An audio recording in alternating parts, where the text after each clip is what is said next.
The massive ship hung in space like a dark moon. Its surface was not smooth metal like human ships.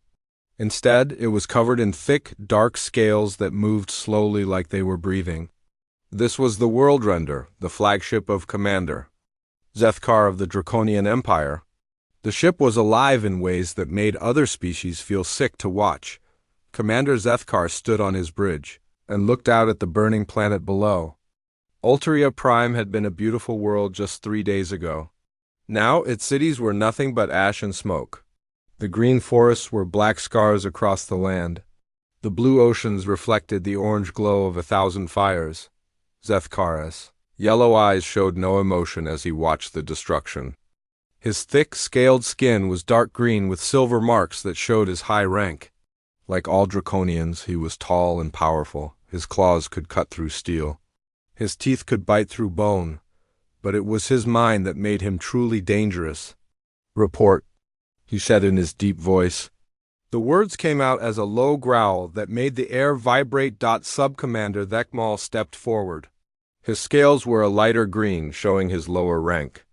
"The planet is secured, Commander. All resistance has ended. We have taken 2 million slaves for the Empire. Their technology centers have been absorbed into our ships." Zethkar nodded slowly. This was how the Draconian Empire had ruled the galaxy for over 3,000 years. Any species that fought them was crushed. Their worlds were burned. Their people became slaves. Their knowledge became part of the Draconian war machine. "What of the humans in this system?" Zethkar asked. "They surrendered immediately when we arrived," Thekmal said with a sound that might have been laughter. "They offered to help us process the Alterian prisoners. They are as weak as always." Zethkar's long tongue flicked out to taste the air. Humans were everywhere in the galaxy now, but they were nothing more than servants.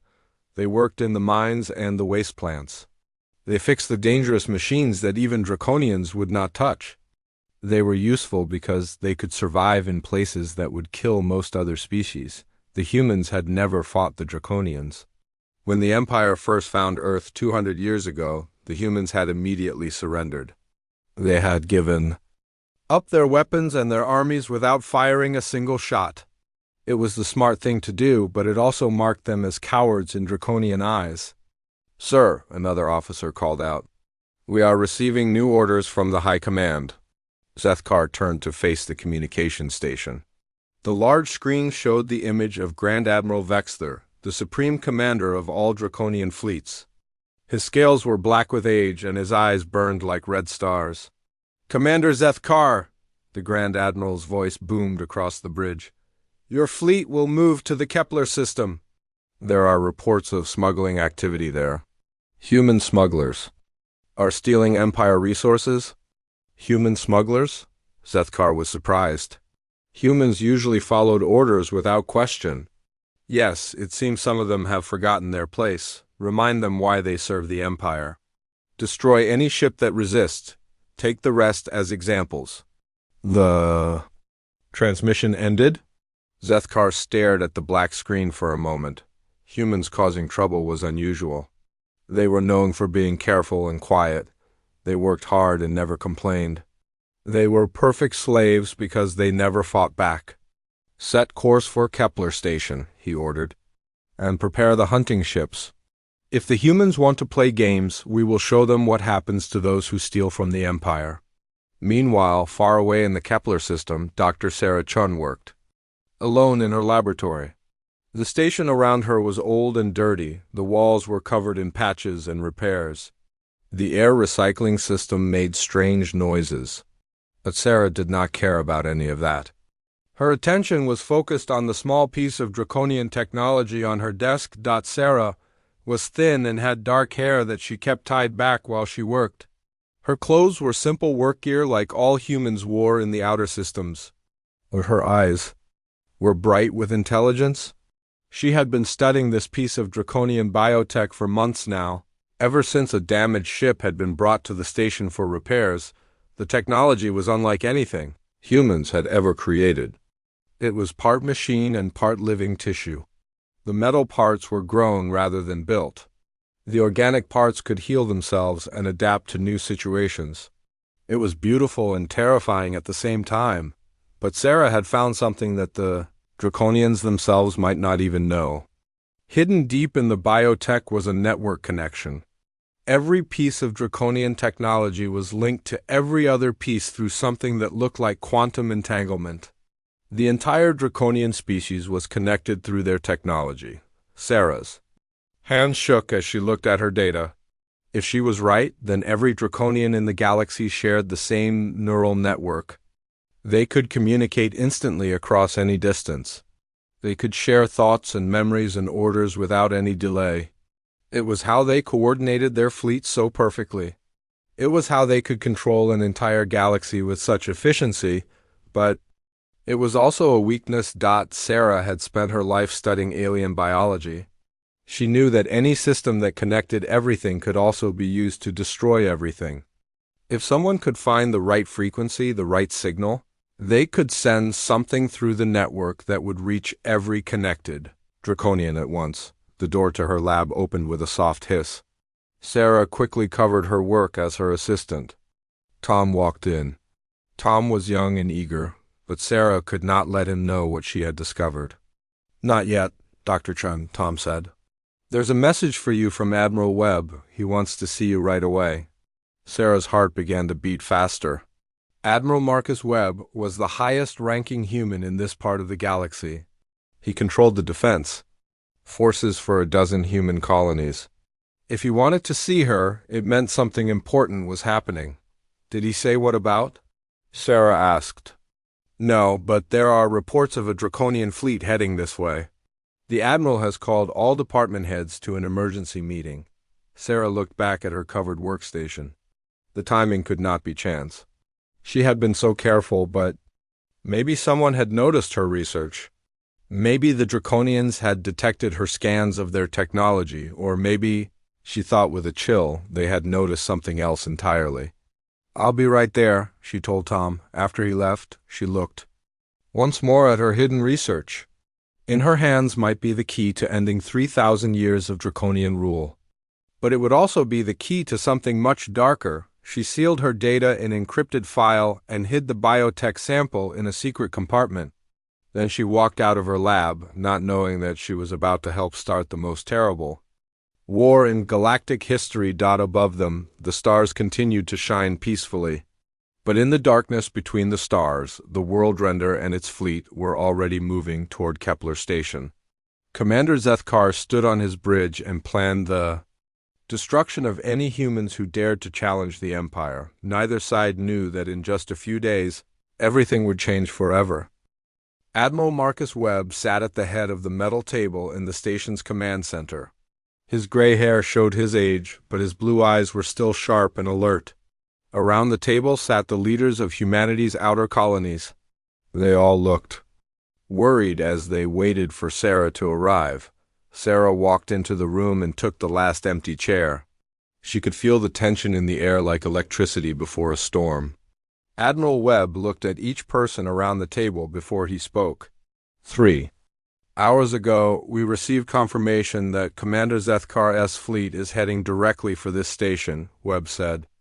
His voice was calm, but Sarah could hear the worry underneath. Intelligence reports suggest they believe we are smuggling Empire resources. "Are we?" asked Captain Retta Vasquez. She commanded the few human ships that protected the outer colonies. Her dark skin showed the scars of many battles with pirates and raiders. Her family had died on Altria Prime just days ago. "No," Webb replied, "but that may not matter. The Draconians do not need proof to act. They need only suspicion." Sarah felt her stomach twist with fear. If the Draconians searched the station, they would find her research. They would discover what she had learned about their technology, and then they would kill everyone on the station just to be safe. "There is something else," Webb continued. "Dr. Chun, would you please tell us what you discovered?" All eyes turned to Sarah. She had sent her initial findings to Webb just an hour ago, but she had not expected him to share them so quickly. She took a deep breath and stood up. "I have been studying damaged Draconian biotechnology," she said. What I found could change everything we know about our enemies. She activated the room's display screen. Images of complex biological and technological systems appeared in the air above the table. The other humans stared at the strange, living machines with fascination and disgust. Every piece of Draconian technology is connected through what appears to be quantum entanglement, Sarah explained. Their entire species shares a single neural network. Every Draconian is connected to every other Draconian across the entire galaxy. Captain Vasquez leaned forward. What does that mean for us? It means they can communicate instantly across any distance. It means they can coordinate their fleets perfectly. It means they fight as one mind with billions of bodies. The room was silent as everyone absorbed this information. Finally, Webb spoke. Is there more, Doctor? Sarah nodded. A network that connects everything can also be used to attack everything. If we could find the right signal, we could send it through their network to reach every connected Draconian at once. What kind of signal? Asked Dr. Michael Torres, the station's chief medical officer. Sarah's hand shook as she changed the display. New images appeared showing brain scans and neural patterns. A signal designed to cause neural overload. Complete system shutdown. The signal would travel through their network like a virus through a computer system. The room fell silent again. Captain Vasquez was the first to understand what Sarah was really saying. They're talking about killing them, Vasquez said quietly. All of them. Every Draconian connected to the network, Sarah confirmed, which appears to be every adult in their species. Admiral Webb stood up slowly. His face showed the weight of what he was hearing. Doctor, are you telling us that we could potentially end the Draconian Empire in a single attack? Yes, Sarah said. But it would also mean the complete extinction of their species. We would be committing genocide on a galactic scale. The words hung in the air like poison. No one spoke for several minutes. Each person around the table was thinking about what this meant. They were thinking about 3,000 years of Draconian rule. They were thinking about the billions of beings who had died under Draconian boots. They were thinking about the future of every free species in the galaxy. Captain Vasquez was the first to break the silence. My family is dead because of them, she said. Her voice was hard as steel. My children burned alive when they destroyed our colony. How many more families will die if we do nothing? Rita, Webb said gently. This isn't just about revenge. This is about the complete destruction of an entire species. A species that has destroyed dozens of others, Vasquez shot back. A species that enslaves children and burns worlds for sport.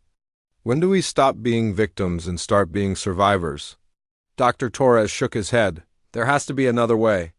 We could use this knowledge to negotiate, force them to change their ways. You think they would listen? Vasquez asked. You think they would suddenly become peaceful after 3,000 years of conquest? The Draconians understand only strength. This weapon would be strength they could not ignore. Sarah listened to the argument with growing horror. She had discovered this weakness while trying to understand their technology. She had never imagined it would lead to discussions of genocide. There's something else, she said quietly. Everyone turned to look at her. The network isn't just limited to pure Draconians. Many other species have been integrated into their biotechnology. Slaves who work with their machines. Soldiers who have been enhanced with their systems. They would all be connected to the network. How many? Webb asked. Millions. Maybe tens of millions across the galaxy? The room fell silent again. The moral weight of the decision was growing heavier with each new piece of information. Admiral Webb walked to the window and looked out at the stars. We need to think about this carefully. If we develop this weapon, we become something we have never been before. We become killers on a scale that the galaxy has never seen. We're already killers, Vasquez said. Every day we do nothing, more innocent people die. Every day we wait, the Draconians grow stronger. We have a chance to end this forever. And become monsters in the process, Dr. Torres replied. Sarah found herself caught between both sides. Part of her agreed with Vasquez. The Draconians had shown no mercy to anyone. They had enslaved and destroyed countless worlds. They would never stop unless they were stopped, but another part of her was terrified by what she had created. The weapon she had discovered would not just kill soldiers. It would kill every Draconian in the galaxy. Scientists, artists, children, who had never hurt anyone. It would make humans responsible for the complete extinction of an entire species. How long would it take to develop this weapon? Webb asked. If we had the resources, maybe 6 months, Sarah replied. We would need to build quantum transmitters and position them throughout Draconian space. We would need agents to place them without being detected. And we would need perfect timing to activate them all at once. Can it be done? Sarah looked around the table at the faces of humanity's leaders. She saw determination, fear, hope, and horror all mixed together. Yes, she said finally, it can be done. Webb turned back to face the group. Then we need to make a decision. Do we become the species that ends the Draconian Empire? Do we accept the moral cost of saving the galaxy? Before anyone could answer, an alarm sounded throughout the station. Red lights flashed on the walls. A voice came over the communication system. All personnel to emergency stations. Draconian fleet detected at the edge of the system. Estimated arrival in 6 hours. Webb looked at Sarah. Doctor, I need an answer. If we decide to move forward, will you help us build this weapon? Sarah closed her eyes and thought about all the species that had died under Draconian rule. She thought about the children who would never be born because their parents had been enslaved. She thought about the worlds that would never recover from Draconian destruction. Then she thought about the Draconian children who would die if she said, Yes, I'll help, she said quietly. God help us all, but I'll help, Admiral Webb nodded. Then we begin immediately. Captain Vasquez, prepare our ships for evacuation if necessary. Dr. Torres, gather all the medical data we have on Draconian biology. Dr. Chun, start working on the technical requirements. As the meeting broke up, Sarah realized that she had just agreed to help commit the greatest act of genocide in galactic history. The worst part was that she believed it might be the right thing to do. Captain Elena Rodriguez pressed herself against the cold metal wall as Draconian guards walked past her hiding spot. She held her breath and counted their footsteps until the sound faded down the corridor. Only then did she allow herself to breathe. Again, Elena was deep inside a Draconian communication station in the Vega system. Getting here had taken 3 weeks of careful planning and dangerous travel. She and her team had disguised themselves as maintenance workers to get past the outer defenses. Now they were just minutes away from their target. The Whisper protocol had been in development for 4 months since that first meeting on Kepler Station. Dr. Chun and her scientists had worked day and night to perfect the weapon.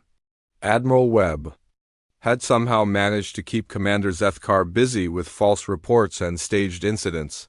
But now it was time for the most dangerous part of the plan. Elena touched the small device attached to her belt. It looked like a normal repair tool, but inside it contained enough quantum transmitters to hijack the entire Vega communication network. If everything went according to plan, similar teams were moving into position at 12 other key sites. Across the galaxy, Elena whispered a voice in her earpiece. It was Tom Martinez, her electronics specialist. I'm in position at the main control room. 2 guards inside, but they look bored. Copy that, Elena replied quietly. Lisa, what's your status? I'm at the backup power station, came the reply from Lisa Park, their explosives expert. If we need to cause a distraction, I can take out their secondary generators. Elena smiled grimly. Her team was good. They had all volunteered for this mission knowing they might not survive it. But they also knew what success would mean for every oppressed species in the galaxy. The plan was called Operation Ghost Fleet, and it was humanity's most ambitious military action in their entire history. For months, human agents had been quietly moving into position throughout Draconian space. They used their reputation as harmless workers to gain access to critical facilities. No one suspected that the weak Scattered humans could coordinate something so complex. Elena moved carefully down the corridor toward the main communication array. The station was huge, built into an asteroid that had been hollowed out and converted into a massive signal relay. Thousands of Draconians worked here, managing communications for an entire sector of their empire. As she walked, Elena thought about how much humanity had changed in just 4 months. The revelation of Draconian weakness had transformed them from passive victims into determined fighters. Hidden factories on remote asteroids were building the quantum transmitters they needed. Secret training camps were preparing agents for missions like this one. Even civilian colonies were contributing resources and volunteers, but the most important change was in their minds. For the first time in centuries, humans believed they could win. Elena reached the communication array chamber and peered through the small window in the door. The room was enormous, filled with living machines that pulsed with organic light. Thick cables that looked like veins connected massive biomechanical computers. The air itself seemed to shimmer with the quantum signals flowing through the network. 2 Draconian technicians worked at control stations near the center of the room. Their scaled hands moved over interfaces that were part metal and part flesh. Elena watched them for several minutes, learning their movement patterns. "Tom," she whispered, "I need that distraction now. Copy that. Give me 30 seconds." Elena counted down in her head. At exactly 30 seconds, alarms began blaring throughout the station. Red lights flashed as automated voices announced a power failure in Section 7. Both Draconian technicians immediately left their stations to investigate. Elena slipped into the chamber and ran toward the central control array. Her hands shook as she pulled out the disguised device and began connecting it to the main network interface. Dr. Chun had explained how it worked, but Elena still did not fully understand the science behind it. The device would tap into the quantum communication stream and insert the Whisper protocol signal. When all 13 stations activated their devices simultaneously, the signal would spread through the entire Draconian network in seconds. Every connected Draconian would receive the same deadly transmission at exactly the same moment. Elena's device beeped softly as it established connection with the network. Data streams flowed across its small display as it began mapping the quantum pathways. So far, everything was working perfectly. Then she heard footsteps in the corridor outside. Elena quickly hid behind one of the larger biomechanical processors. The footsteps grew louder, and she could hear voices speaking in the harsh Draconian language. Her translator implant picked up fragments of their conversation. Unusual power fluctuations. Check all critical systems. Increase security protocols. The door opened and 3 Draconian guards entered the chamber. They were larger than the technicians, with darker scales and visible weapons. Their yellow eyes scanned the room. Carefully as they moved between the machines, Elena pressed herself deeper into the shadows behind the processor. The device on her belt continued its work, but it needed another 5 minutes to complete the network integration. If the guards found her now, the entire mission would fail. One of the guards stopped near her hiding place. His long tongue flicked out to taste the air, and Elena realized with horror that he might be able to smell her. Humans had a different scent than other species. If he detected her presence, she would be discovered immediately. The guard took another step closer. Elena could see his clawed feet just meters away from her position. She slowly reached for the small weapon hidden in her toolkit, knowing that she would have to fight if discovered, but then Tom's voice crackled in her earpiece. Security alert in Section 12. All guards report immediately. The 3 Draconians looked at each other and quickly left the chamber. Elena waited until their footsteps faded before emerging from her hiding place. Her hands were shaking with adrenaline, but her device showed that the network integration was nearly complete. Meanwhile, across the galaxy, similar scenes were playing out at 12 other locations. Human agents were risking their lives to plant the quantum transmitters that would carry the Whisper protocol. Some missions went smoothly. Others did not. At the relay station in the Proxima system, Agent David Kim was discovered by guards just as he finished installing his device. He managed to activate it before they killed him, but his sacrifice ensured that Sector would be connected to the network. At the facility orbiting Rigel, Agent Maria Santos had to fight her way through an entire security squad. She used explosive charges to destroy half the station, but her transmitter was safely hidden in the wreckage and continued sending its signal. Not all the missions succeeded. The team sent to the Antares relay was captured before they could complete their installation. The agents at Betelgeuse encountered unexpected security upgrades that prevented them from accessing the main network, but Admiral Webb had planned for failures. They only needed 7 successful installations to reach every Draconian in the galaxy. With 11 sites reporting success, they had more than enough redundancy. Elena's device finally beeped to indicate completion. The quantum transmitter was now integrated into the Vega communication network and ready to broadcast the Whisper protocol on command. She carefully disconnected her equipment and prepared to leave. As she moved toward the exit, Elena thought about what would happen when Admiral Webb gave the final order. Every Draconian in the galaxy would die in the same moment.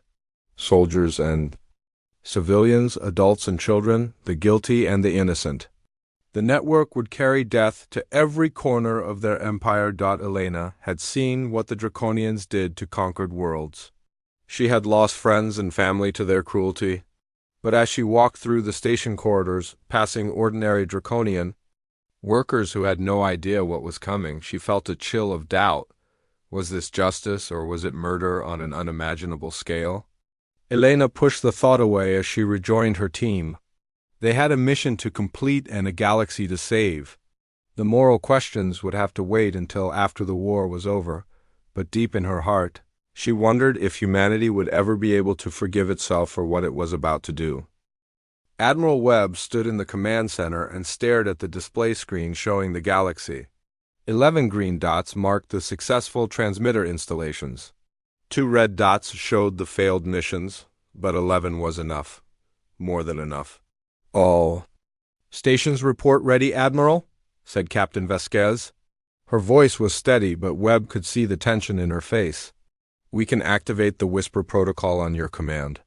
Webb looked around the room at the faces of his officers. These were good people who had worked for months to reach this moment. They had sacrificed everything for a chance to free the galaxy from Draconian rule. But none of them truly understood what they were about to do. Dr. Chun, Webb said quietly. Are you certain this will work? Sarah stood at her console, her hands hovering over the activation controls. She had run the calculations thousands of times. The signal was perfect. The transmitters were in position. The Draconian network was completely mapped and ready to receive their deadly gift. Yes, she said. When we send the signal, it will reach every connected Draconian within 30 seconds. The neural overload will be instant and complete. And, the other species connected to their network? Sarah's voice became very quiet. They will die too, all of them. Webb closed his eyes and thought about the weight of the decision. With one command, he would end the lives of billions of beings. Across the galaxy, it was the power of a god, and it terrified him. But then he thought about all the species that had already died under Draconian rule. He thought about the worlds that had been burned and the children who had been enslaved.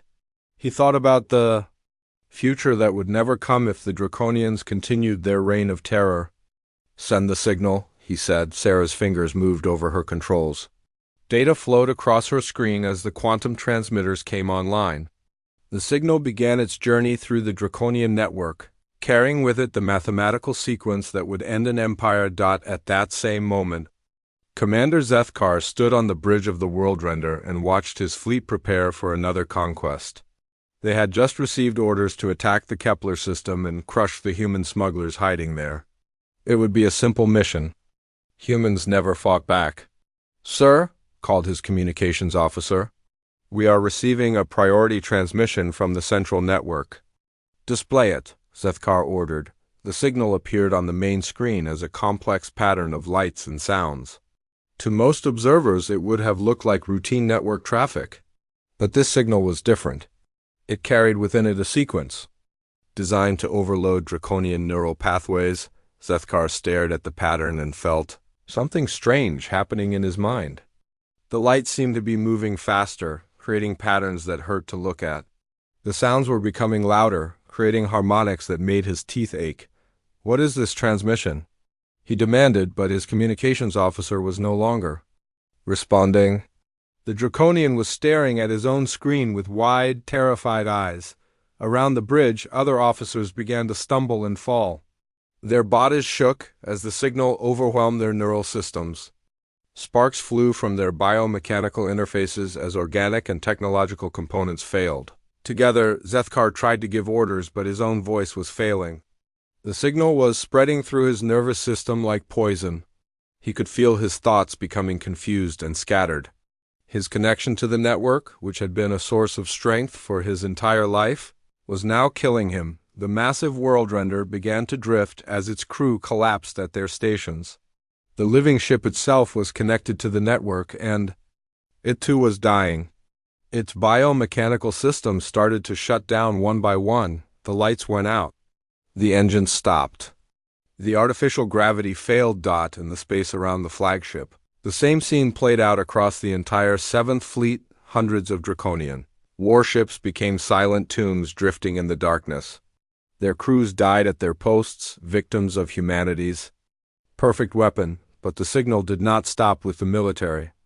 It raced through the quantum network to every corner of Draconian space, reaching every connected being in the galaxy. On the Draconian homeworld, billions of citizens collapsed in their homes and workplaces. The great capital city fell silent, as its entire population died within minutes. Ancient libraries and art galleries became empty halls, filled only with the bodies of their creators. In research stations throughout the galaxy, Draconian scientists died while working on projects that might have benefited all species. Their discoveries died with them, lost forever to the universe. On colony worlds, Draconian families were having dinner when the signal reached them. Parents and children fell together, their last moments spent in confusion and fear. Some of them had never harmed anyone. Some had even opposed their government's violent policies. But the signal did not distinguish between the guilty and the innocent. The network carried death to other species as well. The Xanthari, who had been forced to integrate with Draconian technology, died at their engineering stations throughout the galaxy. They had been slaves, but their slavery had connected them to the network that now killed them. The Mollusk Collective, used as living computers by the Draconians, expired in their data centers. They had been unwilling participants in the Empire's crimes, but their forced connection to the network made them victims of humanity's weapon. Captain Rodriguez, monitoring the operation from a captured relay station, watched the casualty reports flood her screens. What had started as a targeted strike against oppressors was becoming something much larger and more terrible. "My God," she whispered as the numbers climbed higher. "What have we done?" The signal continued its work with mechanical precision. It found every connection in the network and followed it to its source. Military bases fell silent.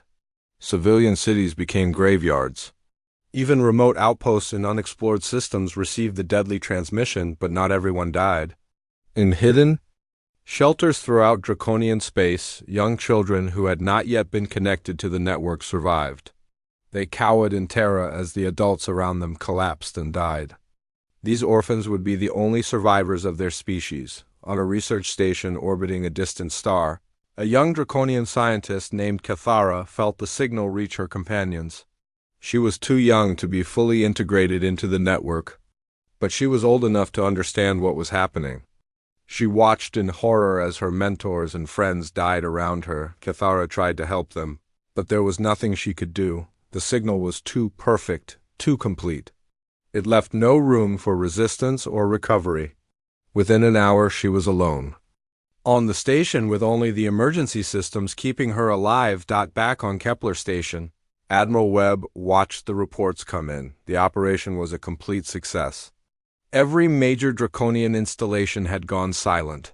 Every fleet had stopped, responding to commands. The empire that had ruled the galaxy for 3,000 years had been destroyed in less than an hour, but the cost was becoming clear. The death toll was climbing beyond anything they had imagined. The network had been more extensive than they realized, connecting not just Draconians but millions of other beings throughout the galaxy. Dr. Chun sat at her console and stared at the data streaming across her screen. She had created the most effective weapon in galactic history. She had also become responsible for the largest act of genocide ever committed. "Turn it off," she said quietly. "What?" asked Captain Vasquez. "Turn off the signal, please, no more." But it was too late. The signal had already done its work. The Whisper Protocol had achieved its purpose. The Draconian Empire was gone, wiped from existence in a single moment of perfect, terrible efficiency. In the silence that followed, humanity stood alone in a galaxy filled with the dead. 6 months had passed since the silence fell across the galaxy.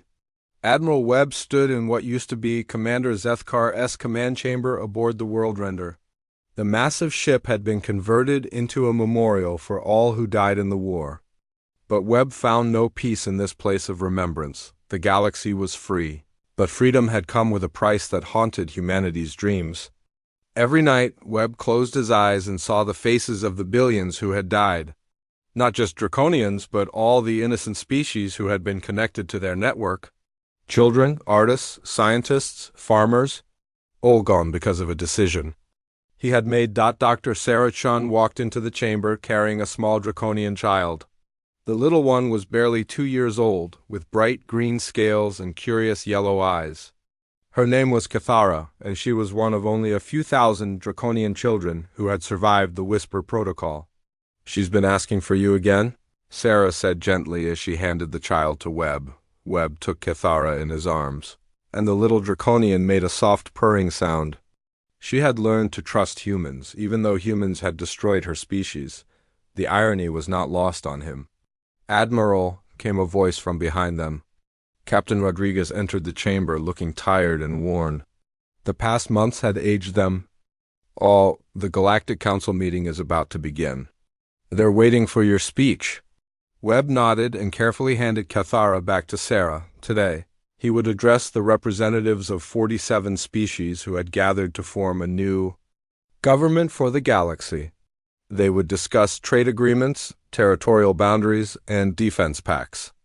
They would try to build something better from the ashes of the Draconian Empire, but Webb knew that many of those representatives feared humanity more than they had ever feared the Draconians. Humanity had proven they could destroy an entire species in a single day. The galaxy's new protectors were also its most dangerous inhabitants. The council chamber was enormous, built inside a space station that orbited a neutral star. Representatives from dozens of worlds sat in a great circle, each species in their own section.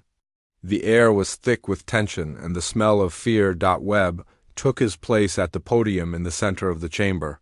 He looked around at all the alien faces staring back at him.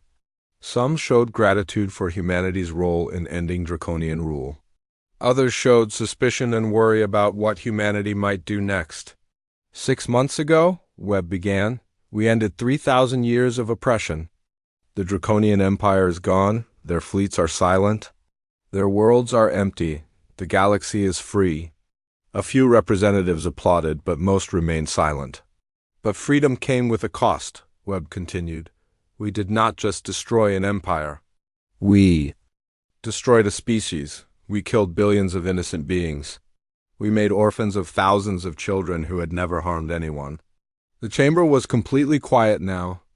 Even the translation system seemed muted. Some of you think we are heroes. Others think we are monsters. The truth is that we are both. We saved the galaxy by becoming something terrible. We protected life by destroying it. We chose to bear the burden of this sin so that others would not have to. Webb paused and looked directly at the Ilarian representative, whose people had suffered greatly under Draconian rule. The Ilarian Council has asked me what guarantees humanity can provide, that we will not use our weapons against other species. The answer is simple: we cannot provide such guarantees. We have proven that we are capable of genocide when we believe it is necessary. That knowledge will live with us forever." Murmurs of concern rippled through the chamber. This was not what they had expected to hear. "But I can tell you this," Webb said, raising his voice. "We did not destroy the Draconians because we enjoyed killing. We did it because we saw no other way to save the galaxy. Every human leader who made this decision will carry the weight of those deaths for the rest of their lives. We will never forget what we did, and we will never do it lightly again." In the audience, Cathara sat with Sarah and the other Draconian survivors. The young ones did not understand the political discussions, but the older children listened carefully. They were the future of their species, and they would have to decide how to live in a galaxy that had chosen to destroy their people. One of the older survivors, a teenager named Vexthel, stood up during the question period. The chamber fell silent as he approached the speaking platform. He was the first Draconian to address the Galactic Council since the Empire's fall. "I am Vexthel," he said in careful, accented standard. "My parents died in the Whisper Protocol. My teachers died, my friends died, my entire world died. I should hate all of you for what you did to my people." The chamber was so quiet that the hum of the life support system seemed loud. "But I do not hate you," Vexthel continued. "I have learned about what my people did to yours. I have seen the records of the worlds we destroyed and the species we enslaved. I understand why you felt you had no choice." He turned to look directly at Admiral Webb. "The humans who created the Whisper Protocol could have killed all of us. They could have made sure no Draconian survived. But they designed their weapon to spare the children. They gave us a chance to become something better than what our parents were." Vexthel paused, his young voice steady despite the weight of his words. "We survivors choose to build a new future. We choose to work with all species to make sure that what happened to the galaxy under Draconian rule never happens again. We choose to honor our dead by becoming the people they should have been." The applause that followed was different from any Webb had heard before. It was not celebration or approval. It was hope. After the council session ended, Webb found himself alone with Sarah and little Cathara in the memorial chamber. The child was playing with a toy starship, making soft engine noises as she flew it through the air. "Do you think we made the right choice?" Sarah asked. Webb watched Cathara play and thought about all the Draconian children who would never have the chance to grow up. He thought about all the human children who would grow up free because of what they had done. "I don't know," he said honestly. "I don't think I'll ever know. But I know that we chose to act when action was needed. We chose to sacrifice our souls to save others. Whether that makes us heroes or villains, history will decide." Sarah picked up Cathara, who immediately began purring again. The sound was peaceful in the quiet chamber. "The galaxy will remember what we did," Sarah said. "They'll remember that humans can be both saviors and destroyers. They'll be grateful and terrified at the same time." "Good," Webb said quietly. "Let them remember. Let them fear us a little. Fear might prevent another empire from rising. Fear might keep the peace we bought with so much blood." As they left the memorial chamber, Webb took one last look at the empty command stations where Draconian officers had once worked. Their chairs were now occupied by small plants and flowers left by visitors. Life growing where death had once ruled. The galaxy was healing, but the scars would remain forever. Humanity had saved the universe by becoming its most feared species. They had won the war by losing their innocence. And they would carry that burden for as long as their species survived. In her arms, little Cathara fell asleep, dreaming peaceful dreams in a galaxy that was finally free. She would grow up knowing both the evil her people had done and the terrible price others had paid to stop it. Perhaps she and her generation would find a way to forgive what could not be forgotten. The stars shone down on them all, indifferent to the struggles of the small beings who lived and died in their light. But among those beings, hope survived, and sometimes hope was enough.